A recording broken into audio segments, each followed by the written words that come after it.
This family is so poor, they fill half a bottle of milk with water, and that's the breakfast for a family of 5. James Braddock, as the breadwinner of the family, gives the only slice of ham to his daughter to eat. In a society during the Great Depression, there are people dying of hunger and cold everywhere. James is walking hungrily on the street at 3 o'clock in the morning, just to grab a good position early at the dock. As dawn is just breaking, when the foreman comes out, everyone is swarming forward. But at the dock, only 9 workers are needed. Men with broad shoulders and strong builds are the first choice. A thin guy like James has no advantage at all. He isn't getting chosen. It seems that the 3 kids will have no food to eat again today. When James gets home, his daughter reveals that their son stole a sausage. He understands his son's thoughts, but still takes his son to return the sausage to the butcher. And the reason for stealing is that his son's classmate was sold to others by his parents. During the period of the Great Depression in the United States, the son is afraid that his parents will abandon him because of poverty. James tells him that no matter what happens in the future, don't steal. Dad will never abandon you. But the harsh living conditions have already pushed James to the edge of the cliff. He doesn't want to be a despicable person, but he can become a desperate one. James used to be a famous boxer and had a record of winning more than 80 matches. Now, besides going to the dock to compete for jobs, he will also fight in illegal boxing matches when he has no other choice. As a result of his overly fierce fighting, he ends up with a broken right hand and one of his front teeth knocked out. James puts on his false teeth. The agent Joe says that the opponent is a rookie and he doesn't need to go all out. If he uses too much force with his right hand, it will easily become disabled. James is going onto the stage confidently and locks the opponent in front of him many times. For 5 full rounds, the 2 of them are like being glued together and can't be separated. The audience is full of complaints and can't wait to go onto the stage and beat these 2 lousy boxers to death. And James is being inspired by the audience's reaction. A person with a disabled right hand can actually make a comeback and become a boxing champion. James starts to make tentative attacks, throwing left and right hooks continuously. The rookie is being dazzled by him. James follows up with a right punch, and the rookie is stunned. He can only hold James tightly. The situation is sticky again. James throws a powerful strike with his shoulder blade, and the rookie sees stars. A flame of anger is rising in James's heart. Once upon a time, how could such a trash be worthy of fighting against him? James forgets Joe's warning and directly punches the opponent's skull hard with his right fist. In an instant, his entire wrist is completely broken. James's right hand is trembling. Joe tells him to punch the rookie's abdomen with his left fist. The 6th round is beginning. The rookie is already scared of being beaten. He doesn't even dare to resist James's weak left punch. The audience throws trash and shouts, "Get out of here!" The commentator mocks that James is old and weak, and his past glory is gone forever. The whole match is extremely boring. The Boxing Association is very disappointed with James. It refuses to pay him the $50 and even revokes his boxing license. The family can't even afford a piece of bread. The only source of income has been cut off. James doesn't dare to show his emotions in front of his wife, May. Instead, he asks May to use shoe polish to paint the plaster black to cover up the fact that he is injured, and then continues to look for manual labor jobs. Maybe there's always a way out. This time, the foreman chooses him. His right hand is broken and can't exert force. He's almost seen through by the foreman, so he uses his left hand to move the goods with all his strength and barely manages to keep his day's wage.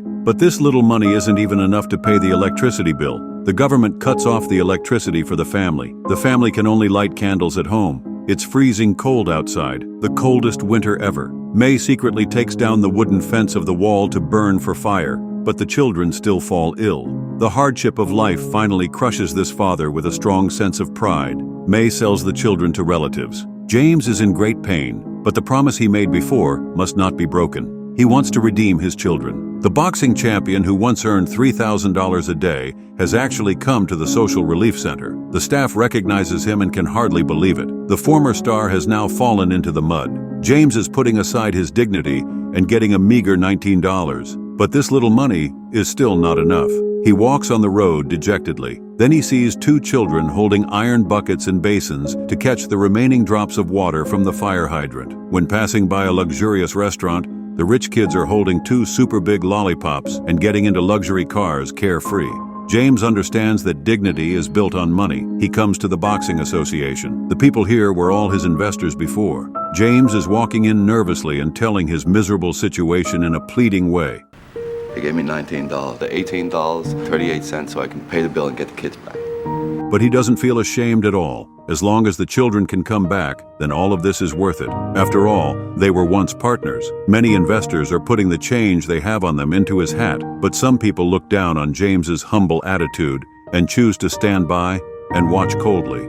The agent Joe is also here, and he helps James make up the remaining money. James throws away his dignity and begs from the rich to redeem his son. He really didn't expect that one day he would beg like a beggar. However, those who don't yield to fate will always be favored by fate. The children come back. The workers at the dock become his friends. Friends are helping each other, and life can go on. In June of the next year, Joe comes to find James again. He's arranged to have a match with the world's second-ranked heavyweight boxer, Corn Griffin.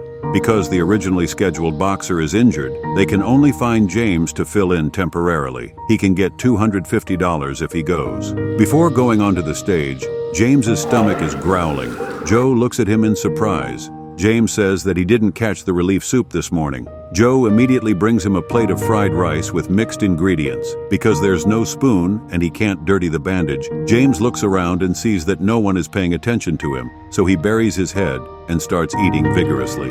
Just at this moment, a reporter appears at the door and mocks him that a fallen phoenix is worse than a chicken. James has already developed a heart of steel since last winter. Now no one can bring him down with insults. As long as he finishes this match, James can buy bread for his children to eat. But the opponent is a tough guy, with big, white, fleshy muscles, making James look a bit small. The cheers at the scene are deafening. Everyone is here to watch James make a fool of himself. Corn Griffin is as fierce as a tiger, and his iron fists are hitting James every time. In just a few seconds, he forces James into the corner of the ring. The rapid and fierce punches knock him down. Throughout the process, James hardly fights back. He just needs to stay down until the end of the match to get the reward at the least cost. But life can be humble, but a person can't lose his ambition. Otherwise, what's the difference between him and a dead fish? So James is standing up. At this moment, blood is flowing from his forehead. Everyone thinks that he's doomed to lose. Griffin reveals an ambition that can hardly be hidden. After all, James has won more than 80 matches before. If he can defeat James, this tough guy will become famous overnight. But ambition will expose weaknesses. James is the boxing champion who has won 80 consecutive matches. He chokes Griffin with his left fist and punches hard with his right fist. Griffin's formation is disrupted, and he starts to attack James's injured forehead shamelessly. 1 hit, 2 hits, 3 hits. James is stunned again, but this is his tactic. Only by taking hits can he find the opponent's flaws. James discovers that Griffin's punches are heavy and slow, and he can only rely on powerful bursts for intimidating attacks. James dodges backward and quickly follows up with a powerful left punch. Over the past year, he has been moving goods every day, and the strength of his left hand is much stronger than before. Before the tough guy can react, James attacks with consecutive punches and gains the upper hand. His fierce punches are striking continuously, washing away the shame of being regarded as a lousy boxer before. At this moment, he has regained his dignity. Even the weakest phoenix is still a divine bird. In just 3 rounds, James replaces the world's second-ranked boxer. After the match, James continues to finish the leftover food. Joe is extremely excited. The reporters rush into the lounge and take a lot of pictures of him. James goes home, deliberately looking downcast, and then takes out the $250 reward and says casually, I won. The 3 children happily run over and hug him. This money is enough for them to live a good life for quite a while. James defeats the world's second-ranked boxer and becomes an overnight sensation. The foreman holds a newspaper and praises him as a real man. He asks James why he still does manual labor even after winning the money. James remains modest and says that he only has $5 left after paying off his debts. The foreman really appreciates his down-to-earth character. After this match, the Boxing Association restores his competition qualification. James returns to the training ground, while his wife is very worried about his physical condition. In the past, James fought only for honor, but now he fights for his children, his wife, and those brothers who work as coolies at the bottom of society, striving for a bright future. To tell those in high positions that even we, like tiny ants, have the right to stand at the top of the world. In the first official match, James was once defeated by John Henry Lewis. John has flexible footwork and agile arms. James's punches often miss. To deal with such an opponent, punches must be faster and more powerful. James hits John's face with every punch. It seems that he is about to force John into the corner of the ring. But then John makes a turn and escapes. James is about to lose. The agent Joe reminds him to lock John in the corner of the ring. However, John punches too fast. James can only take the punches head on, but the hardships of life have sharpened his patience. These punches are nothing. If John hits him once, he moves forward one step. If John hits him twice, he makes a sneak attack on his abdomen. This desperate fighting style successfully forces the opponent into the corner of the ring. Each powerful punch he throws is weakening John's willpower. Finally, near the end of the match, James lands a powerful right punch and wins the match. In the second match, the opponent is like a moving wall of flesh. James's ability to endure punches fails. His ribs are severely hit. James keeps backing away to avoid. If this continues, he will lose the match. James can only choose to keep fighting desperately. You hit my ribs, I'll hit your face. And for a while, neither can gain the upper hand. Art Lasky is also shocked. He didn't expect James to be so tough. Psychological warfare also plays a role in boxing. The agent Joe tells James to stand and not sit. The opponent will surely suspect that at his age, James still has so much energy. He will surely be intimidated. In fact, Lasky is really scared. He feels that James is a monster and must have a killer move, so he wants to end the match quickly. Suddenly, a powerful right punch knocks out James's mouthguard. The overbearing power makes James dizzy. He remembers how his wife agonizes every day about how to evenly distribute the milk to everyone in the family. His children sleep crowded on a wooden bed and barely survive on relief soup. Thinking of this, he smiles strangely. Hardship is his enemy, but now he stands here, which is declaring war on hardship.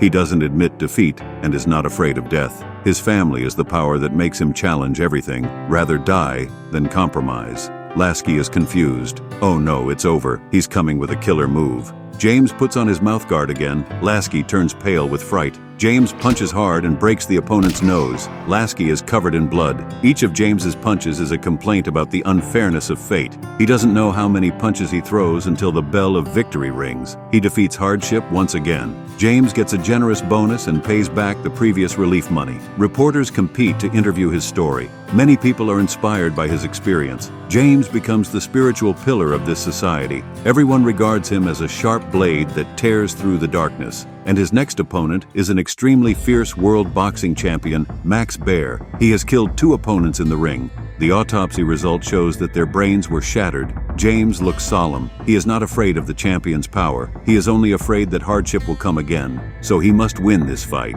The champion himself doesn't care about this long past his prime old boxer at all. He even publicly humiliates James's wife. You are far too pretty to be a widow. May directly picks up a wine glass and throws it at him. Baer keeps taunting James. Now he's got his wife doing his fighting for him. James smiles and says, Yeah, ain't she something?